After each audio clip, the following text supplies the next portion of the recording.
নীতিশ কুমার বিজেপিতে গেলে জোটে প্রভাব পড়বে না, এমনটাই জানালো আজ মাননীয় মুখ্যমন্ত্রী মমতা বন্দ্যোপাধ্যায়।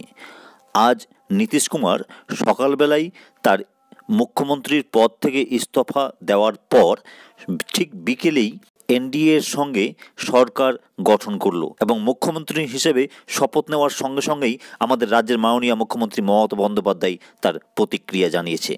তিনি বলেছেন যে নীতিশ কুমার একজন ছোটোখাটো ব্যক্তিত্ব, তার বিষয়ে ইন্ডিয়া জোট মোটেও ভাবিত নয়। এই নীতিশ কুমার যদি ডিগবাজি খায় তাহলে ইন্ডিয়া জোটে মোটেও কোনো প্রভাব পড়বে না, এমনটাই একটি কড়া প্রতিক্রিয়া দিয়েছে আজ রাজ্যের মাননীয় মুখ্যমন্ত্রী মমতা বন্দ্যোপাধ্যায়। তার কথাই, নীতিশ কুমার এ নিয়ে 10 বছরে প্রায় 5 বার ডিগবাজি খেলো এবং তার ডিগবাজি খাওয়াই স্বভাবে পরিণত হয়েছে, তাই সে যাবে সেটা সবারই জানা ছিল এবং আবার যে ফিরে আসবে সেটাও সবারই জানা রয়েছে। তাই নীতিশ কুমার যদি ইন্ডিয়া জোট ত্যাগ করে তাহলে মোটেও ইন্ডিয়া জোটে কোনো প্রভাব পড়বে না। প্রসঙ্গত উল্লেখ্য, লোকসভা ভোটের ঠিক প্রাক মুহূর্তে নীতিশ কুমারের এহেন ডিগবাজি খাওয়া কিন্তু যথেষ্ট তাৎপর্য রাখে। তাই দেখা যাক আগামী লোকসভাতে কি এর প্রভাব পড়ে, এর জন্য আমরা প্রত্যেকেই তাকিয়ে রয়েছি। ভিডিওটি শেষ পর্যন্ত দেখার জন্য অনেক অনেক ধন্যবাদ।